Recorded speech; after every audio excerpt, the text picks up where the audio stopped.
I am here following England's dismal showing and 21-point defeat against Ireland in the Six Nations.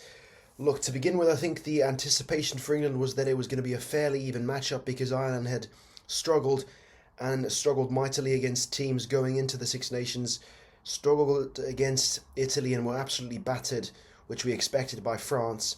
And England, on the other hand, went into this tournament actually thinking that they could claim the Six Nations title for the first time since 2020.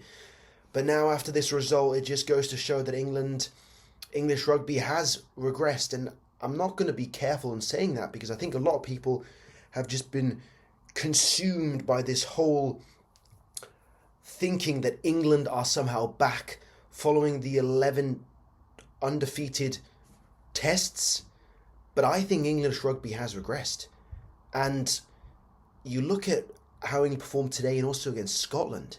I mean, they were nowhere to be found. They committed too many silly mistakes, a lot of errors, and it was just those finite moments where they actually, in terms of being 5 meters away from the try line, they just cost them and they just committed too many mistakes. And it was actually an even matchup in terms of that, but they were just not efficient enough, and Ireland took advantage of them and really ripped them apart.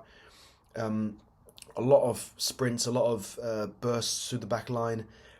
Jamison Gibson Park, again, we've seen last week it was Finn Russell, tonight is Jamison Gibson Park, where just sort of the person who is in charge of the game plan just entirely dismantles England.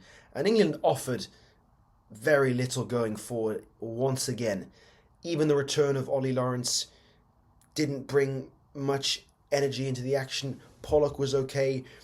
The two yellow cards cost England, cost them dearly because Ireland just exploited that advantage. And those are the things where England have, before these two losses, have really nailed it down.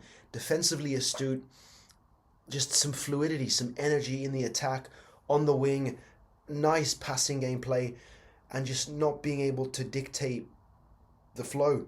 And I'm going to call for this, and I don't think anybody's going to agree with me, but I think George Ford needs to be put on the bench. In fact, I actually think he needs to be dropped entirely because you look at the difference from this England side in the last Six Nations compared to this one. The main difference, right, aside from maybe a few tactical changes here and there in terms of personnel, was that England had Finn Smith at number 10, right? A mildly experienced for his age fly half, and now you've handed the keys back to George Ford, who has made bad decisions, hasn't really looked like a leader. England have looked like they've fallen off under him.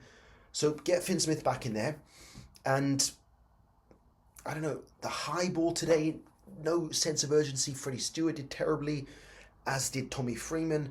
I'm seriously starting to question where the light comes in for this England side. Obviously, the forwards, I think, performed better than the backs.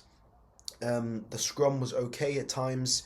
Line out terrible. I mean, George Ford's kicks were all over the place. The first two, what is he supposed to do? It's terrible. It's shocking.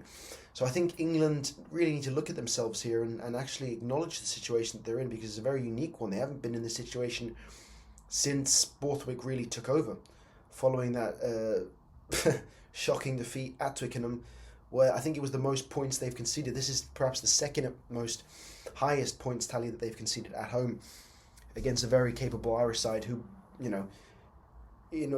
to all their credit, they were depleted in terms of their personnel, but they came out and all guns blazing, showed energy, showed attacking spirit, and as an English fan, you can only just scratch your head because this really needs rethinking.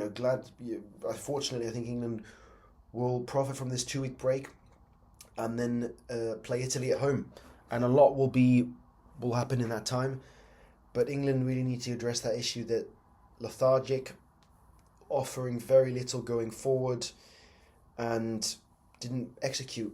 And George Ford, I think, needs to look at himself and say, okay, I need to step away momentarily and hand the keys over to Finn Smith or even Marcus Smith, because England right now are in a dire position and you wouldn't want to go back to Twickenham and lose against Italy. Yeah,